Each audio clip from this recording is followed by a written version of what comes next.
Varun. So the morning, usually I'll wake up at around 5:30. Then get the kids ready and get the kids to school. By 7:30, the kids are in school, and then I get to the gym. So we start, run for 30 minutes. Every day you're running 30 minutes? If my knee or leg feels a bit Yeah, I know wobbly, how that feels, yeah. then I'll, do the EFX or the cycle or one of the others. But every day I'll do 30 minutes of cardio.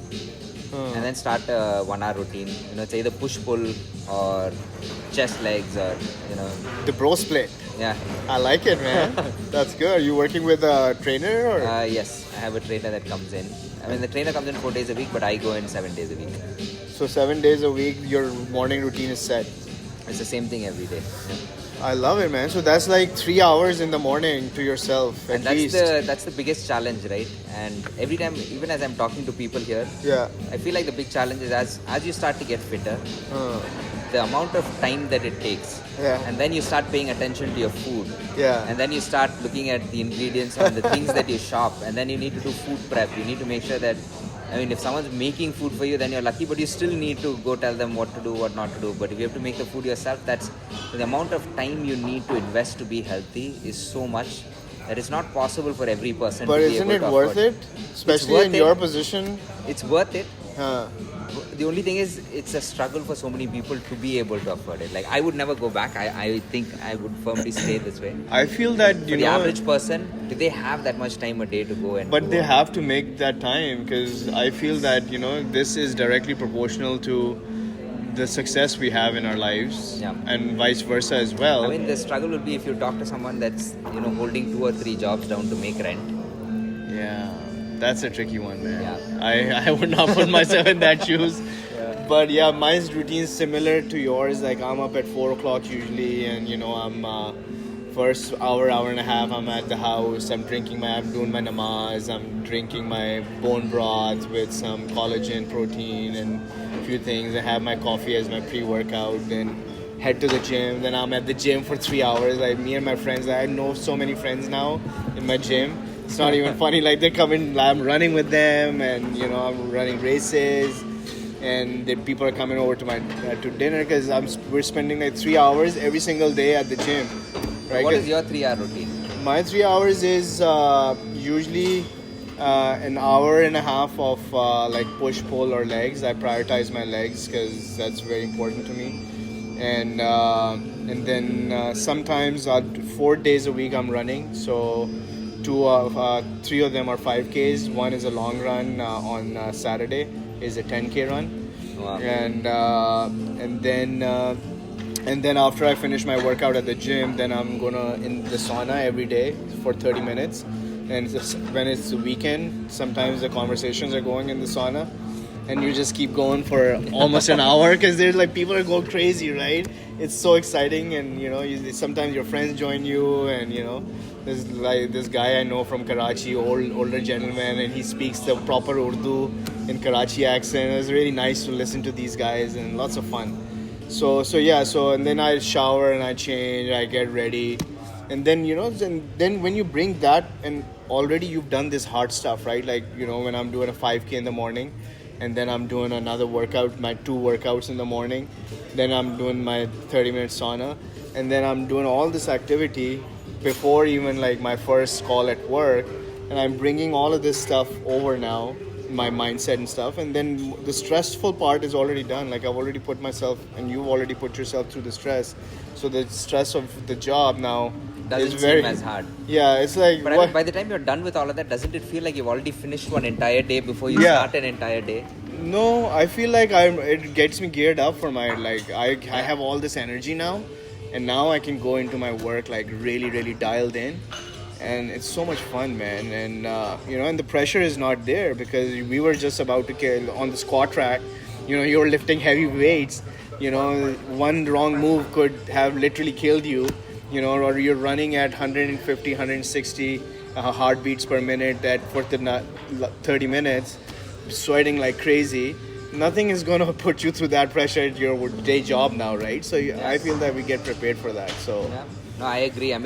I wasn't a workout person even 2 or 3 years back. Wow. I mean, I've never been to the gym. Really? I did run before, but So you're not getting really. all the beginners gains now. Yeah, all the beginners gains, and I love it. Like the high that you get when you leave the gym. Oh, yeah, And like man. the days that you don't go, you feel that twitch in your So hands. now you're hooked 7 days a week. Yeah. We should do a workout together sometime. Yeah, for sure. Are you staying at the hotel? Yeah, yeah, You want to do tomorrow morning? for sure. Because I mean, today morning is the only morning that I missed. Because I haven't slept properly in 3 days. Today morning Here's I a missed. trick for you. Lately, what I've realized is that from time to time you're on a 7-day routine. You're going to have to deload as well, because your body's going to start hurting. It's not going to heal as well because you continue doing progressive overload. So what you're going to have to do is every 3 months you're going to have to take a week of deloading, which is you have ideally you keep the same routine, but you keep coming down on the weights. but yeah, you go to, for that week, you go to maybe 50 to 60% of your normal effort. So if you're lifting 100 pounds, you go down to 50 pounds. If you're running 5K, you do a 5K walk. If you're doing a 10K run, you do a 5K run, right? So you just and I Find tried. a way to tone it down, yeah. Yeah, because I'm telling you, like right now you're hooked on this thing, right? You're getting all the endorphins every single day, and we need those to go into our work. But then there's going to be a point where you're going to start hurting yourself, and I've been doing it for lots of years now. So Yeah. so it was really hard for me to not do I feel it. like I've just come into the first part of this because about 2 or 3 months back, I was doing the squats with Goblet I think squats? with Yeah. the 50 kilo dumbbell in the front. Yeah. I went down first thing in the morning, bad sleep in the night, didn't stretch. I just came up and then I was just frozen. And then I just put the weight down and I had to, back myself up to a wall. And then that took a week or two before it settled down and I could start again. And now I don't lift the dumbbell and I don't do the dumbbell squats at all because I'm sure if I do it again, it's probably going to flare up. So give it some time. Just keep it light and try. So instead, now I do the single leg squat. You just do it with weights on both sides. And the fact that like you're a doing one leg Bulgarian split squat.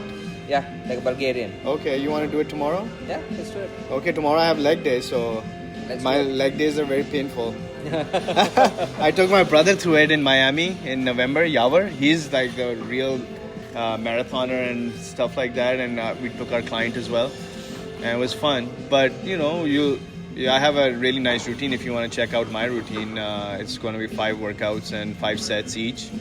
And that's my favorite exercise, the split squats. Yeah. So one leg on a bench or something, and then they're called Bulgarian split squats. Yeah. So it'll be fun. Yeah, let's do it. And All I right. started to enjoy it, and my trainer is surprised because he's like, even when I go to the gym, this is the one thing that I dread. Yeah, I Don't feel. dread it, but I actually like it. I like doing the Bulgarian. Yeah, and I've fallen in love with it, and that's kind of like, I think, same thing with my leg routines, because my legs were the weakest point, so I had to kind of fall in love with them. So I do legs twice a week, and one is focused on the rear side, and one day is focused on the front side of my legs. But now those are my favorite days. Like I will skip any other day, and usually the problem is the other way around, right? People would do anything to get out of leg days. Yeah. And they'll hit the upper body, but like the main gains are coming from the legs and your That's where back. the majority of your muscle is as well. So Yeah, your legs and your back, and those are both are hidden, right? Your back people can't see, you can't see, and then your legs are also hidden. So, but that's where the muscle is. That's where the testosterone is. Yeah. That's where as you build your more muscle, Varun, what's going to happen is that your testosterone is going to go higher, and that's going to increase your appetite to enjoy hard things. So when it's going to be a stressful thing or it's going to be a hard thing at work, you're going to just like seek it out, like, hey, let me go and take care of this thing, right? So I find like that's the benefit of testosterone. There's a lot of you other actually see all of the benefits from the gym carry over to all of these yeah, types of man. other things. Yeah, And testosterone. for me today, it's just the high. It's the fact that you feel great starting the day. Yeah, that is, but that's also because you're elevating your testosterone levels and all of that stuff. So all the endorphins we get, Yeah. man, we can. We'll Yeah, see you but I tomorrow. think we'll- What time do you want to do it? I mean, usually I've been going at about. Okay. Because we report over here at 7. Okay. I go at 5, finish at 6:30. Okay. We can do the sauna too tomorrow if you want. 9 I'll- to 5. Really? What the hell, man? If you go today and find out that it's different, let me know. I'll let you know. But And I'll I'll see make you. it. I'll see you at the gym at 5 a.m. tomorrow. Yeah. Sure. Okay. So here's my questions for you. So I'm writing a book. I think I told you. And thanks for replying back to me. And the book is about. It's called the Remote First Agency. And I'm talking about the bigger companies as well in that book, like how IBM and Shopify, some of the Fortune 500 have shifted over to mostly remote work pre and post COVID, and their advantages. But real focus is going to be on 3 companies, which is one of them is going to be HighLevel on remote first, because the other companies are not remote first. So the 3 I'm focusing on is HighLevel, TopTel, and Automatic. So I'm going to have case studies. Automatic owns Zapier, right? No. Automatic. Zapier? Who owns what does Automatic own? WordPress. WordPress. Yes. Yeah. Matt Mullenweg is having some sort of breakdown, I think. Sean just told me about him. Yeah. So that's exactly. So are you interviewing him or are you just talking about? No, I'm just like, I have access to you guys. I don't know if I'm going to be able to interview him or I saw not. that he did an interview on the My First Million podcast. Okay. Matt, and I think you might even be lucky because I think he might be going to podcasts, actively seeking them out because maybe he wants to get his perspective out there. Oh, okay. So Okay. you might actually have luck. So definitely reach out. Okay. Yeah, that's a good point. I'll check it out. Yeah. Sean said to be careful if you want to use him Yeah. in the... I mean, some controversy is always good, right? Like, let's say and if he- it puts you in a bad spot or something, it's always good for the book, so who cares? Yeah, and WordPress is a respected company overall. And so your audience will all know WordPress. So Yeah, that's why I picked WordPress, TopTel, and HighLevel, because all of them would know at least these 2 companies, WordPress. And you have a good angle over here as well, right? I mean, if we can go to My First Million, where it's a bunch of people who are aspirational entrepreneurs. In your case, you have an audience of agencies who are his core customer base. Yeah. That's a good point. There's a I'll pitch, definitely there is reach an out angle to him. there for you. I'll also let him know that I've already talked to the HighLevel people, interviewed them, so that would be good for me, and we can go from there. Okay, so back to the book. So I just have a few questions for you, and here's my first question. What's been the biggest game changer or number one thing that has made remote work successful at HighLevel or remote first work?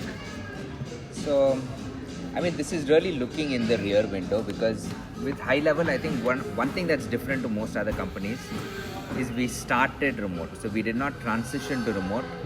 So if you have not known life a different way, then there's nothing you were unnatural. born remote first. So it's like the generation that grew up with the internet does not think about or question how things were before the internet. So when you ask them, hey, how is life with the internet? They're going to be like, what are you saying? Like, it's always been around. So all of the co-founders, you and Sean, were already working remotely years before this? When me and Sean first started working, it was in 2016. Both of us were remote. So even before that, the company that me and Sean were working at before that was an answering service. And at that answering service, one of the pioneering things was all of the agents were remote at home. So it wasn't a call center like building with all the agents in-house. It was all the agents are in the US, but there's no office. They're all remote and working from home. Okay. So that was the differentiation. And what year was this? This is, I think, when Sean and a bunch of other people started it was probably early 2000s. Oh, I wow. joined the company around 2007. Yeah. And at that time, remote was unheard of, and that too remote agents. There were lots of challenges we had to solve with VoIP, telephony, long-distance phone calls. Yeah. And that's how both of us started working together. We started working together on a phone system product, which is like a Twilio, Clevo type of product today. Okay. Which eventually got built into SaaS. So we've known each other, and so we've known of remote since then. And even at that office, we used to work remote few days a week. So when we started working together in 2016 to build what is HighLevel today, every line of code was written remote. And a lot of the calls, I remember there were sometimes at night where we'd be writing code. At some point, I'll just fall asleep, and Sean can just hear breathing on the other side. And he's like, okay, Varun's probably slept, so... Oh my God, man. But I get that point, like when you guys are starting out, but how have you managed that growing lot from of the 2 early people to team- 1,500 people now. So a lot of the early team that we hired was also remote. So when we started making money, we wanted to hire a team, but we didn't want to hire and fire. So our priority wasn't to go get an office space. It wasn't to hire full-time employees. So you didn't think open a big campus somewhere in Dallas And maybe? we started making money after about 3 years of struggle. So the minute you come into money first, the thing you want to do is not spend it on things like an office or permanent employees. So we hired contractors. So we hired contractors off Upwork. And contractors off Upwork have a lot of experience working remote. Yeah, they're all remote, yeah. Okay. So that helped as well. Well, that's good to know. You guys hired on Upwork too. That's great. Because so many agency owners do that too, right? Yeah, So exactly. And so we just kept building on top of it. So we always used Slack. We were always on Zoom. And it wasn't unnatural for us at all to continue to work that way. Okay, awesome.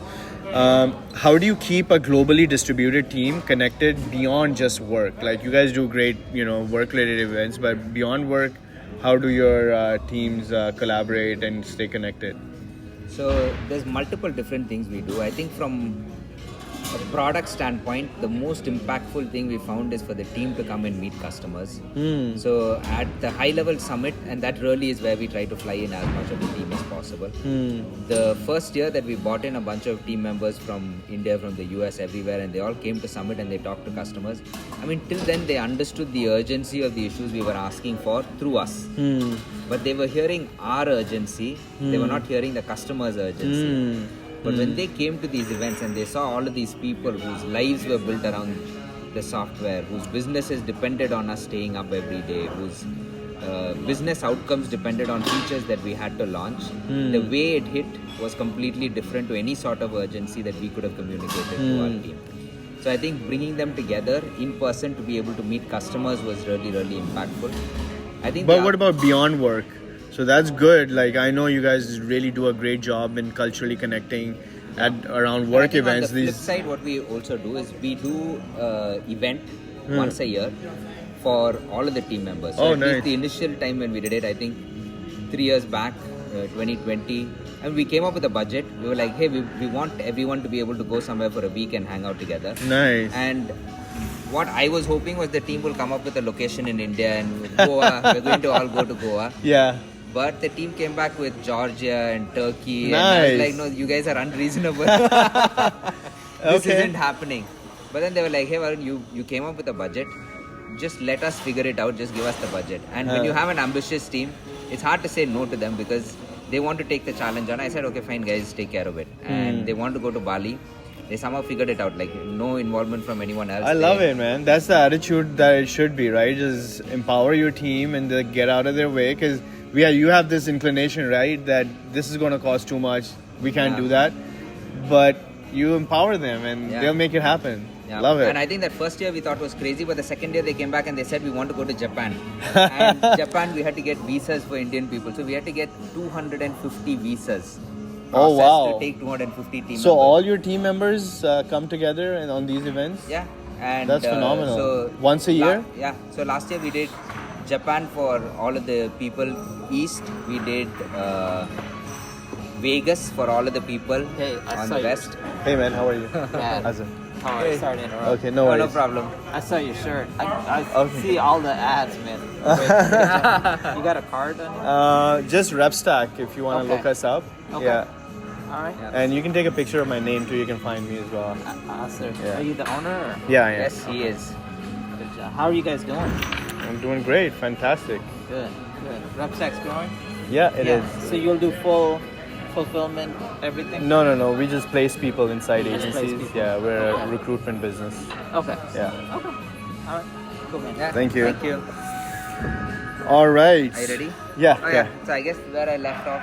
Oh, yeah, so we did Vegas for the people on the west. We did a cruise for people on the west. So we keep doing these every year. It's when we take the team to a destination together. I mean, this year will be interesting because we have 800 people on the east and about a similar number on the west. So taking 800 people to any place is... wow, man. That must take a big budget as well. We did this for the first time in Pakistan this year.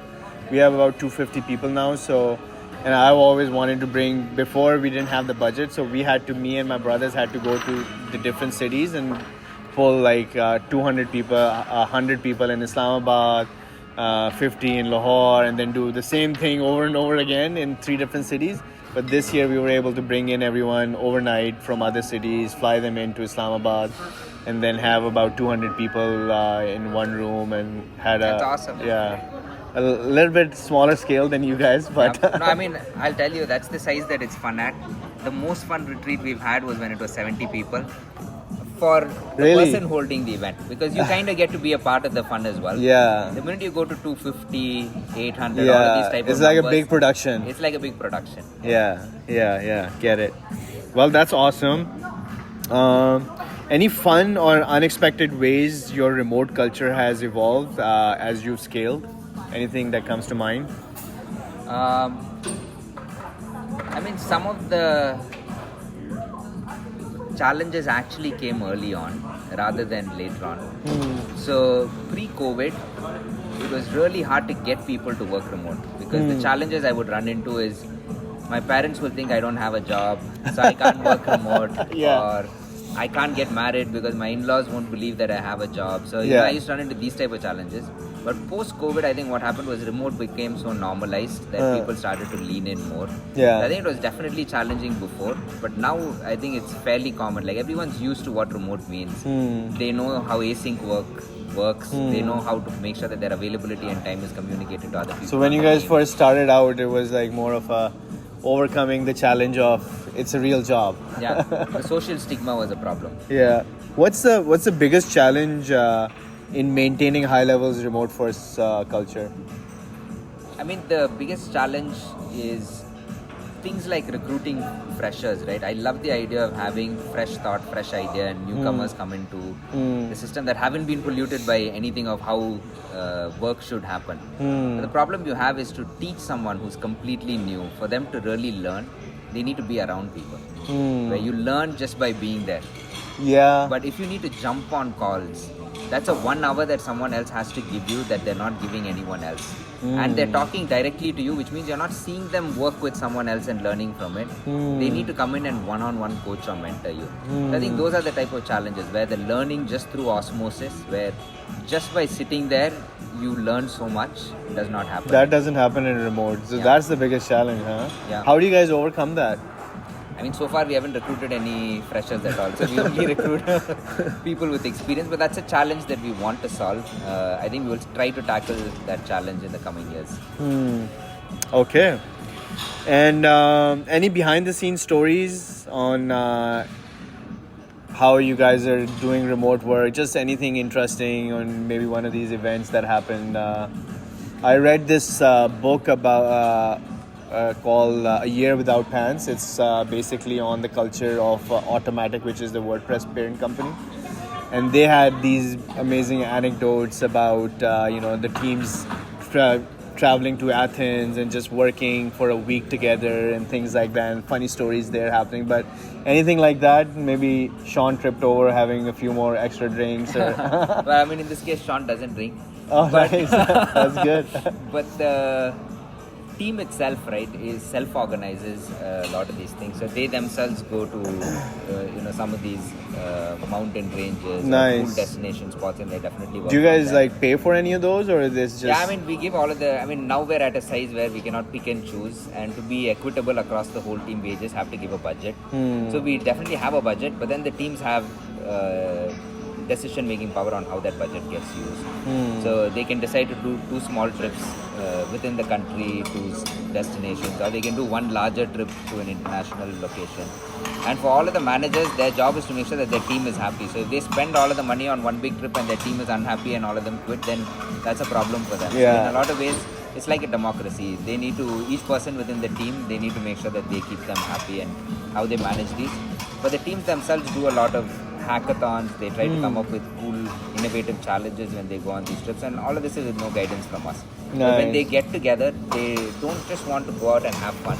They want to also do something productive, because working side by side is completely different from working remotely. And you need that, right? And in you a need remote, both. yeah. So one isn't better than the other. So working remotely gives you a lot of benefits. It removes commute time, gives you more time with family, all of that. But at the same time, you also need to work side by side with someone. Yeah. So when they go on these retreats, they also try to work during the day and then party during the night. So that way you get the best of both worlds. Love it, man. Thanks a lot, Varun. I really appreciate your time, man. Thank you. I'll let you know when the first draft is ready. For sure.